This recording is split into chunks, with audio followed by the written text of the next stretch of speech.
Assalamualaikum. Ketemu lagi dengan aku Indah Sururi. Dan seperti biasa, untuk kalian yang baru mampir di channel aku udah rangkum menjadi satu playlist untuk calon taruna 2021 ataupun untuk kehidupan taruna yang pernah aku alamin. Aku akan sharing ke kalian. Intinya seputar si pencatar dan taruna. Aku udah bikin playlist menjadi satu playlist. Kalian tinggal buka channel aku, swipe ke kanan aja, nanti ada playlist bagian taruna penerbangan. Di situ akan terangkum semua nih video ataupun konten yang aku udah upload seputar si pencatar ataupun taruna penerbangan. Kemarin aku udah upload tips untuk lulus kesehatan, untuk lulus wawancara, untuk lulus samapta, dan ada yang komen nih Kak, di mana part bagian tips lulus psikotes si pencatar 2021. Nah, di video kali ini aku bakalan ngasih tips ke kalian bagaimana lolos psikotes si pencatar 2021.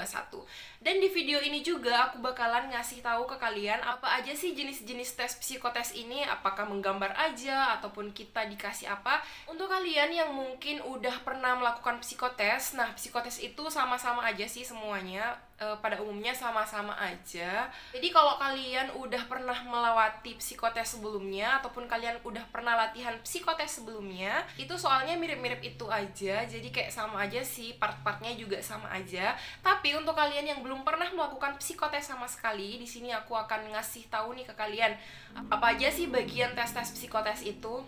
Nah, sebelumnya aku mau ngejelasin dulu sedikit tentang psikotes ini. Jadi, psikotes ini tuh tahapan yang mungkin kayak harus kita lewatin kalau misalnya mau masuk perguruan tinggi ataupun mau bekerja, pasti kita melalui tes tahapan ini. Nah, salah satu yang menggunakan tahapan ini adalah si pencatar.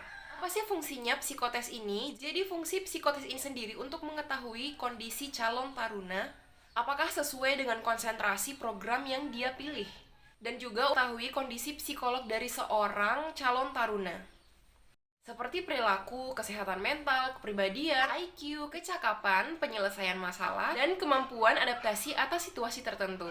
Nah, langsung aja nih ya, tips yang pertama adalah berdoa. Jadi ada ayam yang akan bertelur, jadi dia kayak berisik gitu. Ya nggak apa-apa lah ya, jadi background.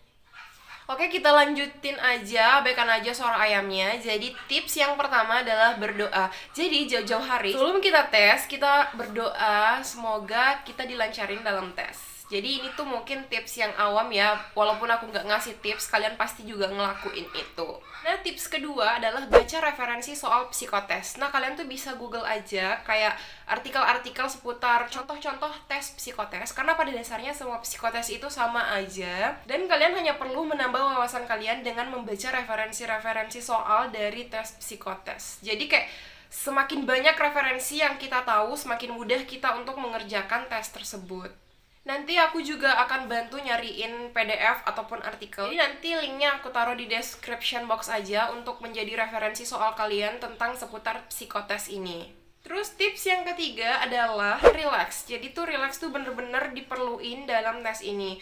Karena tes psikotes itu sebenarnya tes yang gampang loh teman-teman. Karena itu menurut pendapat kita, karena kita tuh hanya dites bagian psikolog kita. Jadi kayak bener-bener pure semua dari diri kita. Jadi jangan terlalu bawa stres aja, dipikirin semua sampai bener-bener stres. Jadi stres ini tuh sangat berpengaruh bagi psikolog kita, karena kita udah ngerjain banyak soal, ditambah kita udah stres, terus kita di-push lagi, jadi kita tuh nggak maksimal ngerjainnya. Jadi bener-bener kita tuh nggak boleh stres, kita nggak boleh tertekan, di bawah santai aja, di bawah relax aja. Apalagi kalau kalian udah membaca beberapa referensi soal, udah latihan juga, jadi kita nggak perlu pusingin sama sekali. Jadi kalian tinggal perbanyak aja latihan ataupun referensi soal seputar psikotes. Terus yang keempat adalah restu orang tua. Nah, ini tuh mungkin walaupun aku nggak ngasih tahu ke kalian, kalian pasti akan meminta restu dari orang tua. Karena restu orang tua tuh benar-benar sangat penting, teman-teman. Aku sendiri kemarin pas tes pernah agak blank karena kayak dapat soal yang belum pernah aku dapetin. Terus kita juga ditekan banget, di-push, benar-benar di-push. Jadi aku merasa stres gitu. Tapi karena restu orang tua, aku yakin banget kita tuh dapat hidayah. Dan kadang ada soal yang mungkin aku udah lupain, aku udah pelajarin udah lama banget dan aku udah lupain, tapi pada saat tes tiba-tiba aku ingat kembali. Dan aku percaya itu adalah karena restu orang tua, teman-teman. Selanjutnya adalah makan. Kenapa makan? Karena pada saat kita psikotes itu kita lelah banget dan kita tuh butuh energi banget untuk mengerjakan soal-soal. Dan saran aku kalian bawa air minum aja biar nanti kalian bisa minum di sela-sela abis satu tahap tes, kalian bisa langsung minum. Dan jangan pernah berpikir dalam perut kosong karena itu bakalan mengganggu konsentrasi banget. Dan jangan juga terlalu kenyang pada saat mau tes karena nanti akibatnya bisa ngantuk. Intinya, ketika kalian mau tes, kalian harus udah sarapan, udah minum yang banyak, biar nanti kalian bisa mengerjakan soal-soalnya dengan mudah. Untuk masalah, Kak, nanti kalau minum ntar pipis-pipis lagi. Jadi, setiap tahapan tes itu akan diberikan waktu untuk ke toilet. Jadi kalau udah kayak tes warteg, kita diberi kesempatan lagi untuk ke toilet. Habis itu lanjut lagi tes apa gitu. Jadi tenang aja, kalau buat masalah pipis-pipis nggak usah terlalu dipusingin. Dari inti poin ini adalah makan. Yang keenam adalah bawa pensil HB. Kenapa HB? Kenapa bukan pensil 2B? Nah, HB sendiri itu singkatan dari Hard and Black. Nah, pensil ini tuh digunakan untuk psikotes karena sifatnya yang benar-benar hitam. Kalau dihapus pun itu bekasnya nggak terlalu kelihatan. Nah, terus kita beralih ke tes psikotes nih. Apa aja sih tes dari psikotes itu? Apa aja sih rangkaian tes-tesnya? Apa aja sih tahap tes-tes dari psikotes itu? Nah, langsung aja kita beralih ke tahapan tesnya. Apa aja sih tahapan tesnya? Apa aja sih step-step tesnya? Apa aja sih jenis-jenis tes dari psikotes ini? Jadi, ada 2 jenis tes, yaitu tes IQ dan tes EQ. Yang pertama itu tes IQ. Nah, kita bahas di tes IQ dulu. Nah, yang pertama adalah tes logika gambar. Biasanya kita disuruh mengurutkan gambar dan menelaah gambar yang mana sih yang cocok dari gambar sebelumnya. Jadi ada beberapa gambar, kita harus menelaah nih. Kayak gambar pertama itu 30 derajat, gambar kedua tambah 30 derajat, gambar ketiga tambah 30 derajat. Jadi nanti jawabannya itu tambah 30 derajat. Jadi kita benar-benar dites dalam logika kita. Nah, kebetulan aku tuh punya buku psikotes ini, dan di sini tuh udah terangkum beberapa soal ya tentang psikotes. Dan untuk soal gambar, ini tuh kayak gini contohnya. Jadi kayak ada beberapa gambar yang harus kita hubungkan. Seperti ini, gambar pertama, kita lihat garis pertama dulu. Nah, dia tuh berputar, dia tuh bawah, atas, bawah sini. Jadi dia tuh berputar searah jarum jam 90 derajat. Berarti kalau 90 derajat dia di sini naik turun. Berarti kalau 90 derajat dia posisinya akan seperti ini. Nah, yang posisinya seperti itu hanyalah A dan B.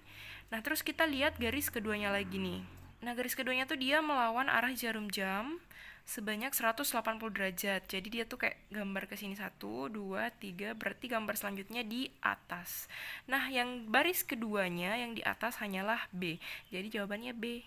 Nah, contoh keduanya tuh seperti ini. Jadi pertama kita perhatikan dulu jarum pendeknya. Nah, jarum pendeknya tuh dia bergerak 45 derajat berlawanan arah jarum jam ya. Dan jarum panjangnya dia bergerak 90 derajat searah jarum jam. Nah, pertama kita perhatikan jarum pendeknya dulu. Nah, dia tuh di angka 11 ya. Ini tuh perkirain aja 11, terus dia turun ke sini.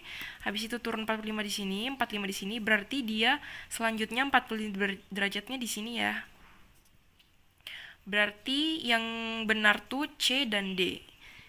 Jadi untuk sementara ini yang mendekati adalah C dan D karena dia jarum pendeknya di bagian angka nomor 5. Habis itu kita perhatikan lagi jarum panjangnya. Jarum panjangnya itu dia bergerak searah jarum jam sebanyak 90 derajat. Jadi dia kayak ke angka 3, terus ke angka 6, 9, 12. Berarti selanjutnya dia ke angka 3 seperti ini. Ini kan jarum pendeknya yang mendekati adalah C dan D. Nah, selanjutnya jarum panjangnya dia ke angka 3. Yang di angka 3 adalah D. Jadi jawabannya D.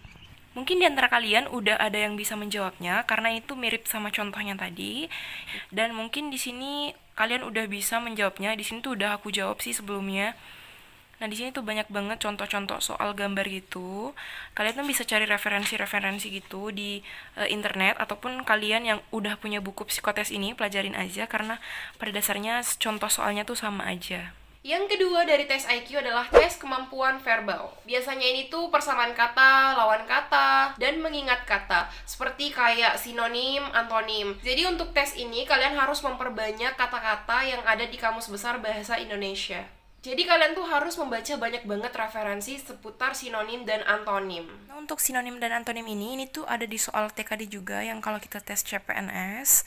Jadi contohnya seperti ini, kayak sinonim dari holistik adalah menyeluruh, konsisten adalah taat asas, demisioner adalah habis masa jabatan, kayak vandalisme adalah perusakan. Jadi kayak ini tuh contoh-contohnya. Di sini tuh ada beberapa contoh-contoh sinonim dan antonim. Intinya kalian tuh baca referensi aja tentang persamaan dan lawan kata. Terus ketiga dari tes IQ adalah tes angka. Nah ini tuh tes yang paling aku sebel banget sih sebenarnya, karena kadang kalau kita merasa benar tapi ternyata jawabannya salah. Nah di sini tuh biasanya ada tes aritmatika, soal matematika. Nah maaf ya karena aku tuh lagi flu jadi kayak agak sengau gitu. Tapi kita lanjut aja. Persamaan-persamaan matematika, dan yang pasti ada tes Pauli Kraepelin atau yang biasa kita kenal dengan tes koran, dan itu tuh bener-bener harus cepet-cepetan. Jadi aku tetap kasih lihat contoh dari tesnya ini. Nah, saat tes koran kita tuh harus bener-bener tenang, jangan terlalu gugup, dan usahakan deret angka yang kita jumlahkan itu stabil ya. Karena kita tuh akan diberi waktu untuk mengerjakannya, jadi kayak kita jumlah-jumlah semua dan harus stabil, grafiknya harus stabil. Seperti ini yang numerikal, jadi kayak ada angka-angka gitu, kita disuruh sambungi. Nah, contohnya tuh di sini, jadi 2, 5, 4, 6, 6, 7, 8, 8. Nah, di sini tuh kita benar-benar berpikir keras ya untuk mengetahui bagaimana dari pola pertanyaannya.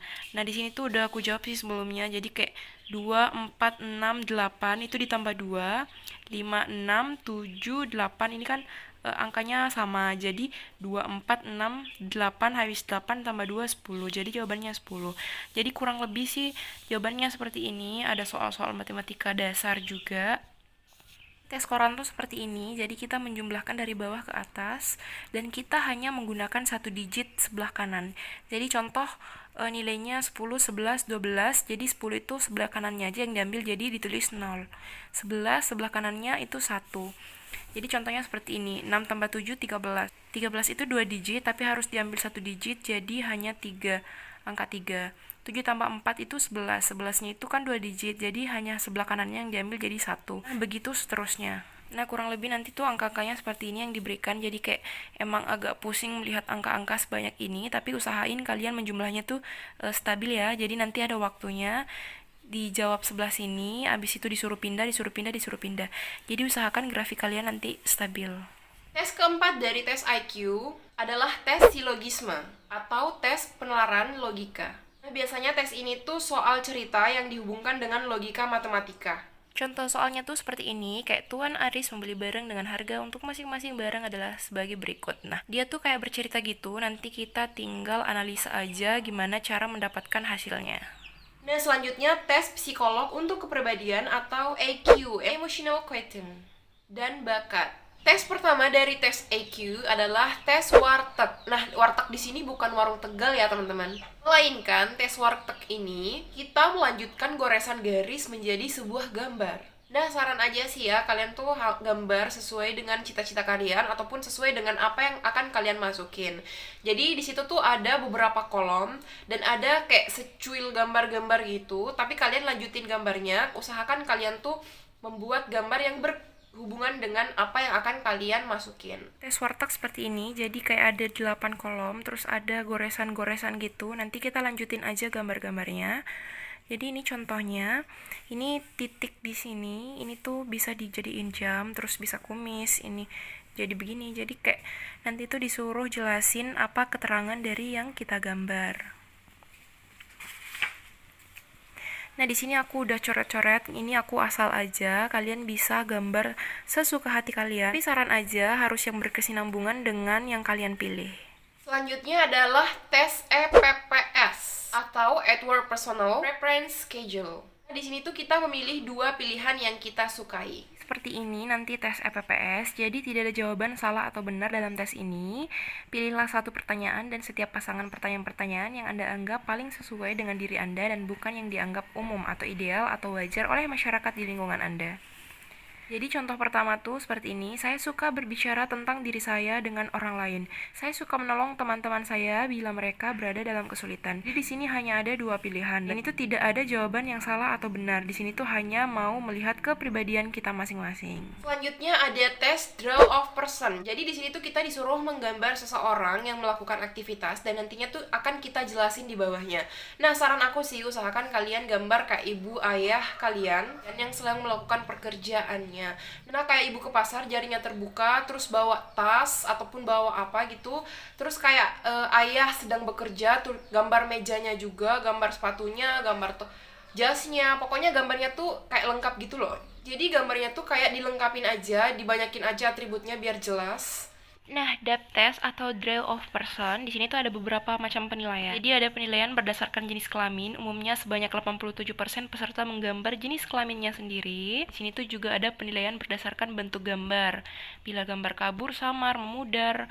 Dan sini ada juga penilaian berdasarkan penekanan bagian tubuh. Jadi masing-masing yang kita gambar tuh ada nilainya. Jadi contohnya seperti ini. Usahakan kalian tuh menggambar dengan detail. Terus tes selanjutnya adalah tes baum. Nah, di tes baum ini kita tuh disuruh menggambar pohon. Jadi usahain kalian menggambar pohon yang lengkap ya. Jadi kayak ada detailnya banget, kayak akarnya kelihatan, ada buahnya, banyak daunnya, ada yang jatuh. Kalau bisa kasih atribut apa gitu. Pokoknya kalian harus gambar pohon yang benar-benar nggak tandus sama sekali, yang lengkap, ada buah, ada akar, ada batang, ada pohon lagi, ada daun. Jadi gambarin lengkap aja, bisa juga dikasih background kayak background rumah ataupun background apa gitu. Intinya pohonnya tuh lengkapin aja semua elemennya.